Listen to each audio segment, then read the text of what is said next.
noches, bienvenidos a Sala de Prensa de Noticias Caracol Ahora. Conmoción, dolor y hasta indignación ha generado en Estados Unidos la historia de un niño de solo 12 años que decidió quitarse la vida ante el matoneo, o también conocido como bullying, al que era sometido por un compañero de su colegio. Este desenlace fatal puso de nuevo sobre la mesa el drama que viven millones de niños y adolescentes que son víctimas de esta práctica sistemática de acoso en las instituciones educativas en Estados Unidos y, por supuesto, en tantos otros países. Veamos la historia del pequeño Drake.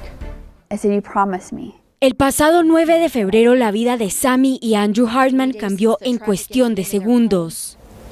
Cada vez que cierro los ojos por la noche escucho ese grito.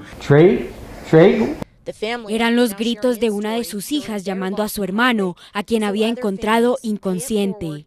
La familia lo llevó al hospital. La enfermera me dijo, si lo vamos a salvar, este es el momento. Y mi instinto fue gritar, salva a mi bebé. Save my baby. Pero los esfuerzos no bastaron. Drake Hartman, de tan solo 12 años, se había quitado la vida.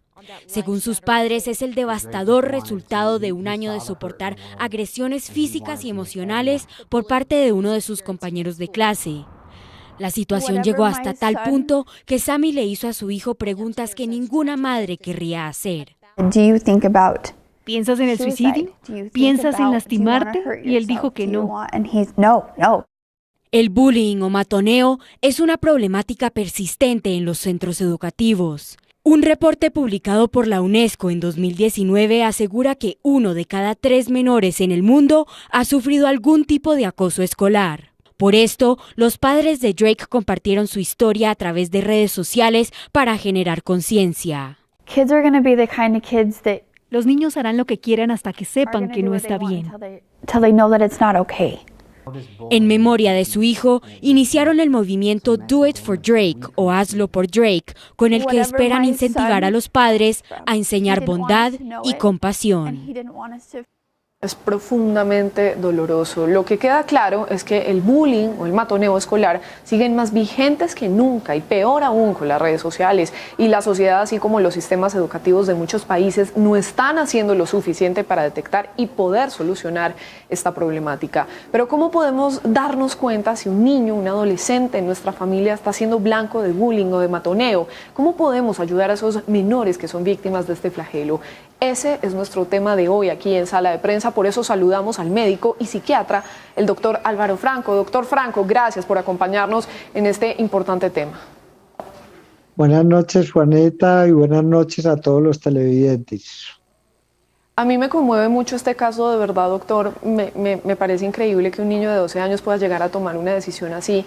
Y viendo esta historia de Drake, surge la pregunta: ¿cómo es que no se dan cuenta y un niño, un adolescente víctima de bullying llega al suicidio? Bueno, no, realmente es un problema muy complejo, muy serio y muy grave. Por fortuna, en Colombia ya contamos con legislación para no permitir el matoneo. Esta legislación establece como una hoja de ruta, es decir, el colegio debe hacer algo, debe detectar el matoneo. Los padres, si se dan cuenta que están matoneando al niño, si el niño tiene quejas del colegio, si el niño a veces no se quiere levantar para ir al colegio, o si el niño tiene cambios de comportamiento, es decir, llanto frecuente, aislamiento social, problemas en el sueño, en el apetito, hay que indagar qué está sucediendo en este niño. Claro, y me alegra también saber y profundizar un poco más en eso que usted nos está diciendo, doctor Franco, que ya existe una legislación en el país. De hecho, me estoy acordando de este caso de una niña en nuestro país que fue empujada, que era constantemente, matoneada en su colegio, y le empujaron un día, incluso quedó en silla de ruedas después de esto. Y creo que es a partir de ahí donde también se toman estas determinaciones y se crea toda esta legislación alrededor del tema. Pero esto que usted me está diciendo son algunos de los síntomas que se pueden detectar. ¿Y cuándo esas señales nos tienen que generar preocupación y una acción inmediata? Y se lo pregunto también porque muchas veces los niños dicen, me están molestando mucho en el colegio. Ahí, en ese primer momento, ¿qué se tiene que hacer? Bueno, lo más importante es preguntarle al niño de qué manera lo molestan. hay como unas características generales. El matoneo es diferente cuando es una niña la víctima a cuando es un niño. En las niñas, habitualmente a quienes matonean son a las más bonitas y a las más inteligentes. Hay mucho componente de envidia, entonces casi siempre el matoneo es por exclusión. No se metan con fulanita. O ponen chismes en las redes sociales acerca de esa persona, entonces la desprestigian o la excluyen. En los niños es diferente. En el niño, más que por envidia, es al niño que tiene algún tipo de diferencia respecto a los demás. Es decir, el que es más tímido, el que de pronto está en sobrepeso, o el que es más perezoso, o cualquier tipo, digamos, de comportamiento diferente. Entonces se dan cuenta que es un niño vulnerable y empiezan a fastidiarlo permanentemente. Pero es que el problema del matoneo es absolutamente grave, porque acá estamos hablando de suicidio. Les cuento como anécdota, por las masacres escolares en Estados Unidos. Se dieron cuenta que había todo tipo de niño o adolescente que masacraba a sus compañeros y a los profesores, es decir, niños con consumo de drogas, niños con problemas de comportamiento, niños con problemas de familia disfuncional, niños normales sin ningún problema, niños con diferentes tipos de otras dificultades, pero el único denominador común era que todos eran víctimas de matoneo. Todos los que cometen las grandes masacres en las escuelas, no solo en Estados Unidos, ya también hay otros países en que están haciendo ese tipo de conductas pues, totalmente dramáticas. El niño o la niña desarrolló un profundo odio hacia la escuela, hacia los profesores, porque no hicieron nada y permitieron el matoneo y, por supuesto, a sus compañeros. Doctor Franco, qué locura esto que usted nos está contando, porque literalmente son como las dos caras y muy negativas de todo esto. Son los que deciden tomar acción, pero entonces generan estas masacres, y son los que no toman acción o no digamos contra quienes los vienen atacando, y entonces deciden optar por el suicidio. Esto es una cosa... Sí, uno a veces como que hasta se queda un poco sin palabras, pero me gustaría que volviéramos a ese punto en el que el niño en el colegio manifiesta, le cuenta a un profesor que lo están acosando, le cuenta a la familia que lo está acosando. Ahí en ese punto, ¿qué se puede hacer? Es decir, si ese niño está siendo víctima, ¿cómo se desarrollan en él herramientas para que pueda también defenderse? Porque muchas veces pasa eso, y es que no se defienden, pero eso se puede construir. Sí, a ver, Juanita, lo que pasa es que este niño o niña, además de ser matoneado, está amenazado. Si usted cuenta lo que sea, le matamos a su mamá, si usted cuenta, le sacamos un ojo, y normalmente en los niños pequeños, sobre todo entre 6 y 10 años, ellos creen que eso sí puede ser cierto, que le saquen un ojo, que le maten la mamá si cuentan. Entonces no cuentan. Entonces, en los niños menores de 10 años hay que darse cuentas por los comportamientos. A un niño que lo tratan mal, por ejemplo, en la casa de los abuelos, él no vamos, no quiero ir. Si lo tratan mal en el colegio, él va a empezar a presentar síntomas de ansiedad antes de ir al colegio, es decir, no verme bien la noche anterior, se despierta varias veces en la noche, dice yo no me quiero levantar, yo tengo pereza, da cualquier excusa, pero habitualmente los menores de 10 años no cuentan que son víctimas de matoneo. Entonces hay que darse cuenta por los signos indirectos.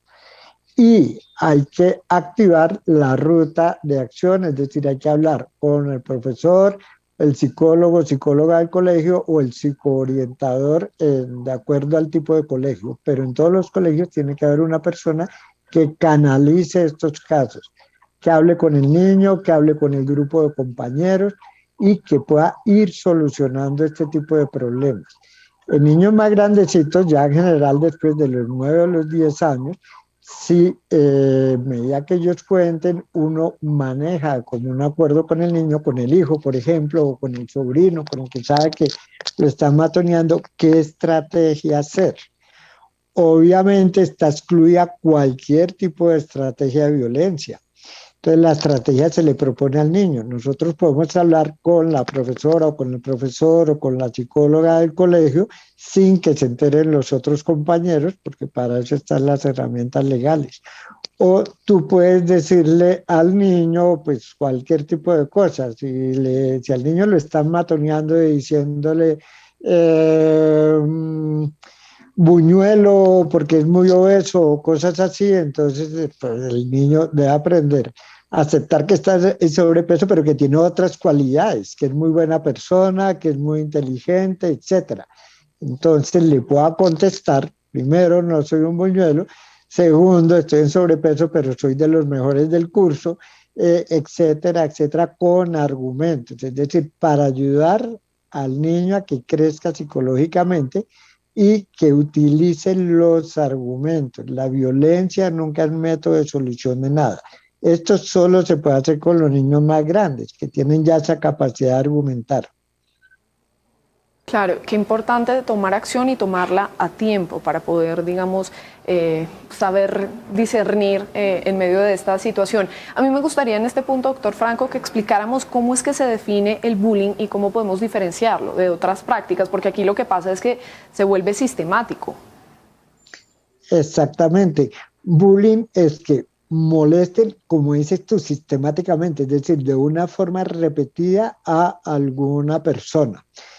Pero si es algo muy grave, así no lo haya molestado sistemáticamente, sino solamente una vez, por ejemplo, bajarle los pantalones delante de todo el curso, eso ya es matoneo y ya quedó ese niño traumatizado, porque obviamente el matoneo es un evento traumático de la infancia, es tan grave como los otros eventos traumáticos de la infancia. Eso hay de dos tipos, los ligados a la violencia, como el matoneo, presenciar violencia intrafamiliar, acoso o abuso sexual, maltrato físico, o los ligados a las pérdidas, el niño que se le muere el papá o la mamá o una mascota o lo abandonan, etcétera. Esos dos extremos, o sea, lo relacionado con la violencia y las pérdidas, se llama evento traumático de la infancia y queda marcada la persona para toda la vida. Es decir, un matoneo ya lo deja en desventaja al niño frente a cualquier situación. Entonces es muy importante detectarlo, detenerlo, hacer algo. No es porque a mí me matonearon, eso no hay ningún problema y yo estoy bien. No, pues seguramente sí hay problemas, sino que no se da cuenta qué cosas no logró hacer precisamente porque lo matonearon. Sí, esto es muy importante. Y sobre eso, ¿qué lleva, por ejemplo? Porque todo esto también tiene que ver mucho con el comportamiento humano. Cómo desarrollamos y proyectamos nuestras emociones y cómo esos niños y adolescentes luego crecen y pues son los adultos, ¿no? Que también generan y siguen generando problemas. ¿Qué lleva a un niño, por ejemplo, o a un adolescente, doctor Franco, a matonear de forma sistemática a otros? Lo más común es que ha sido víctima de agresión. O sea, el niño que agrede es porque ha recibido agresión. Eso realmente no es gratis. ¿De quién recibe agresión? Pues lo primero que hay que mirar es cómo es el funcionamiento familiar, cómo son los patrones de crianza, porque en la educación de los niños, de lejos, lo más importante es reconocer los logros, estimularlos, felicitarlos. Eso es lo más importante porque les permite tener buena autoestima. Y hay que corregir cuando el niño falta algún valor, por ejemplo, el valor del respeto a los demás, el valor de la honestidad, el valor de la responsabilidad. Hay que corregirlo, hay que decirles que tú no tienes ningún derecho de tratar mal a tu hermanito y pues ponerse molesto con el niño para que él se dé cuenta que no es gracioso ni pegarle, ni empujarle, ni hacerle zancadilla al hermanito, en ese caso relacionado con el valor del respeto a los demás, o en general, pero nunca, jamás utilizar castigo físico. Cuando se utiliza castigo físico van a venir todas estas consecuencias. Lo único que genera en el niño el castigo físico es rabia y genera la espiral de agresión, se desquita con otra persona. Doctor, y en medio de todo esto, ¿qué lleva a un niño que es el que matonea a elegir a su víctima? Es decir, ¿qué rasgos en la personalidad de ese otro niño lo llevan a ser también más proclives al bullying? ¿Qué es lo que está pasando, digamos, en esas conductas humanas? Bueno, mira, esto tiene su antecedente, es histórico. Bullying, se empezó a detectar fue en Inglaterra, como unos perros atacaban a los perros débiles hasta matarlo, pero era como una eutanasia para evitar que sufrieran. Y todo el mundo se paraba a ver cómo el perro mataba al perro que estuviera débil. Entonces después empezaron a dar cuenta, pero después es mucho después, en la década de los 70 del siglo pasado, que lo mismo ocurría en los colegios. Unos niños que se llaman matones, los que hacen matoneo habitualmente agresivos, o como les digo, niñas habitualmente muy envidiosas, entonces empezaban a acosar, a molestar al más débil, entre comillas, pero uno puede ser débil porque seas pálido, flaco, etcétera, o simplemente porque utilice anteojos, entonces ya se la montan porque utiliza anteojos, o porque tiene un nombre peculiar, raro, etcétera, porque es decir, cuando empezaban a detectar el matoneo, fundamentalmente era a los niños que utilizaban anteojos, los niños con nombres raros o ridículos, y los niños obesos. Ya después, si se fue generalizando al niño que detectaban con cualquier otra diferencia de respecto a los demás niños.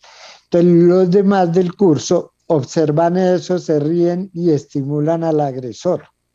O le hacen el juego, por ejemplo, en la niña, la que es muy bonita, no es ninguna habilidad ser bonita, pero entonces le hacen el juego a quien la matonea, o sea, hombre o mujer, y entonces también la excluyen, también hablan mal y se va generalizando.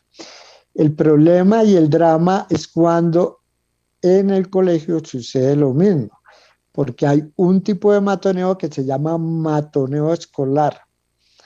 Por ejemplo, al niño que llega vestido de una manera diferente, que hoy tocaba uniforme de gimnasia y llegó con el uniforme corriente de todos los días.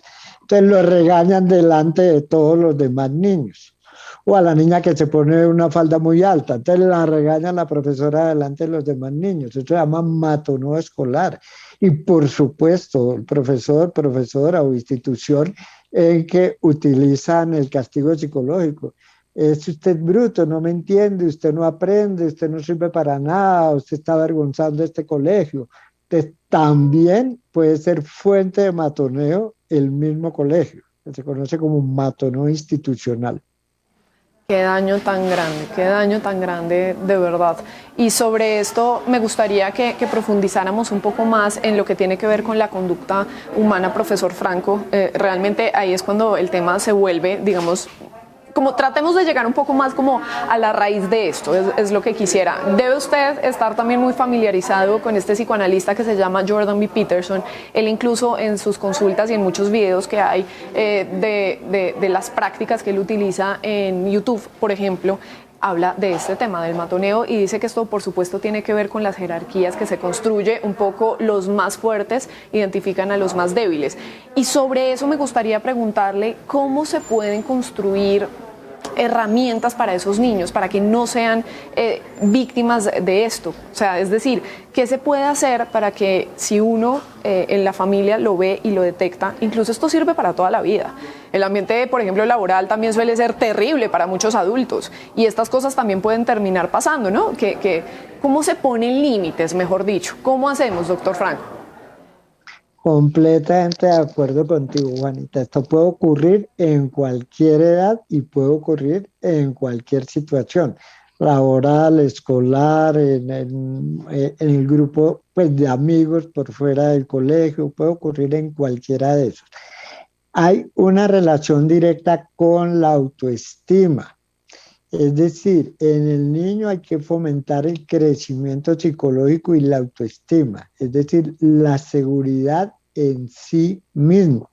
Y se fomenta reconociéndole los logros. Por eso te decía la importancia, la principal necesidad de un niño es el afecto, más allá que la comida o que cualquier otra cosa. Si el niño se siente querido, si el niño siente que lo reconocen, es decir, que tiene cosas buenas, el niño va a ser más seguro de sí mismo. y va a poder o enfrentarse o tolerar mejor las situaciones de matoneo. Entonces, esto empieza en los primeros meses de vida, con todo el cariño y protección que le deben dar a los padres, y se debe mantener durante toda la infancia. Eso es lo que se llama el confianza básica, que da la seguridad en sí mismo. Claro, y el agresor, me imagino, y por supuesto la víctima, pues necesitan intervención psicológica o psiquiátrica después de todos estos episodios. Sí, porque muchos terminan desarrollando, se van por dos vías. Unos por la vía de la ansiedad y la depresión. O sea, yo no sirvo, soy malo, se angustia, etcétera. No he sido capaz ni siquiera de defenderme, y ellos pueden terminar en suicidio. Y otros por la vía de los problemas de conducta. Un problema de conducta es hacer lo que se le da la gana, o sea, no respetar las reglas básicas de convivencia, no respetar a los demás, entonces se vuelven agresivos y matoneadores. Doctor Franco, ¿y usted atiende a menudo casos como estos? ¿Qué tan frecuentes son? Es muy frecuente, muy frecuente. Todos los días, pues en la consulta mía, por ejemplo, yo veo mucho niño hiperactivo. Los niños hiperactivos son muy frecuentemente víctimas de matoneo institucional. Estése quieto, usted siempre molesta. Es decir, de la institución hacia el alumno. No, eso no se puede generalizar. Hay otros colegios muy buenos que entienden que el niño no se está quieto es porque tiene un trastorno que se llama hiperactividad. Así como entienden que un niño que tiene gripa, pues va a toser y va a tener mocos, pues no es culpa del niño, no le puede decir no se suene porque pues está con gripa. Entonces acá no se le puede decir estése quieto, pero es que es algo que va más allá del niño. Y niños que tienen cualquier otro tipo de problemas, por ejemplo, problemas en el núcleo familiar, o que han sido víctimas de maltrato en la casa y en el colegio además los maltratan, entonces esto es muy frecuente. Entonces pueden hacer depresión, entonces lo que se busca el niño tenga un mejor manejo de las emociones. Entienda él qué lo hace sentir mal y entienda qué estrategias puede aplicar para superar los conflictos. Pero primero hay que puntualizar cuáles son los conflictos. Él tiene que aprender a entender y manejar las emociones.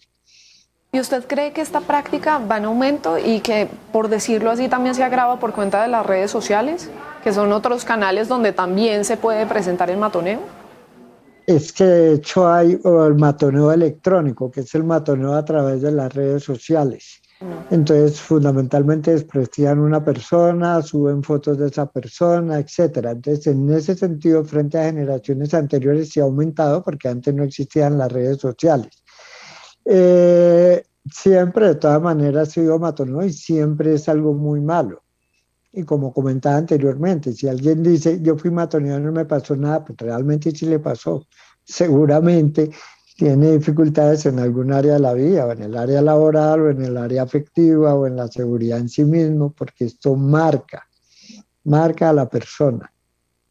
Y es hasta un poquito chistoso, por decirlo, digamos, en este contexto en el que estamos hablando, doctor Franco, porque claro, dicen, no, pero es que eso pasaba en mi época y yo salí bien. Eso es lo paradójico, ¿no? Y no salieron bien, Sin duda. Lo que pasa es que no reconocen las dificultades que tienen, que por cualquier cosa se ponen irritables, o sea, porque nunca superaron o nunca fueron capaces de defenderse cuando eran pequeños, entonces ahora piensan que poniéndose bravos con todo el mundo no se van a dejar matonear, es decir, algo que ha grabado en el fondo, y por eso van a tener, o pues se tienen muchas dificultades en las relaciones interpersonales. Ya lo hemos mencionado a lo largo de esta transmisión, doctor Franco, pero me gustaría ya a manera de conclusión que nos diga qué deberíamos hacer como sociedad para poder enfrentar este tema del matoneo. Ser conscientes que existe el matoneo, no matonear a nadie, respetar a todas las personas, dar afecto, dar acompañamiento, dar confianza y dar seguridad. Particularmente nosotros los adultos hacia los niños. Sin duda, porque qué mal habla de nuestra cultura y de nuestra sociedad actual todas estas prácticas sistemáticas y repetitivas de matoneo, ¿Cómo es que estamos creando a nuestros hijos? ¿Es nuestro hijo un matoneador, por ejemplo, y no lo sé? ¿Es nuestro hijo una víctima y cómo lo puedo ayudar? Es el médico y psiquiatra Álvaro Franco. De verdad, doctor, muchísimas gracias por abrirnos también y darnos más luces sobre este tema tan importante, cada vez más frecuente, y cómo podemos ayudar a todos estos niños y construir en ellos una mejor autoestima y poner límites. Yo creo que eso es esencial y para cualquier momento de la vida, no solo en la infancia, en cualquier momento es trascendental. De verdad, muchísimas gracias. A ustedes mil gracias. Feliz noche. Que esté muy bien, doctor. Así hacemos una pausa, ya volvemos con Ricardo Ospina y el Radar.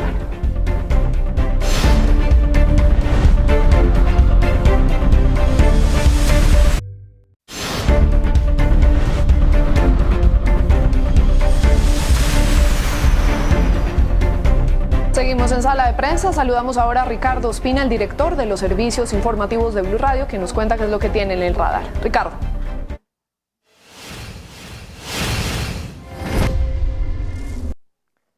Un saludo para todos en Sala de Prensa en Noticias Caracol Ahora. Hoy entra en el radar la política. A menos de un mes de las elecciones para definir quiénes van a ser los nuevos senadores, los nuevos representantes a la Cámara y quiénes van a ocupar las 16 curules en la Cámara de Representantes para las víctimas, las curules de paz, se está abriendo también una puerta muy grande en las consultas para saber quién va a ser el candidato a la presidencia de la izquierda, del centro y de la derecha.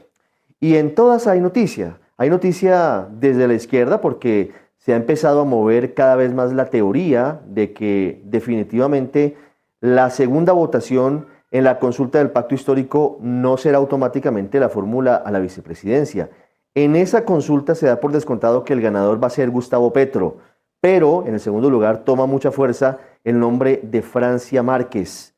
Lo que se ha sabido es que diferentes políticos tradicionales como Roy Barreras han comenzado a tender puentes con el Partido Liberal y estarían intentando cambiar el pacto inicial con el fin de darle esa vicepresidencia a algún partido político tradicional con el fin de sumar votos. Eso ha generado, por supuesto, mucha polémica en la izquierda, en el pacto histórico.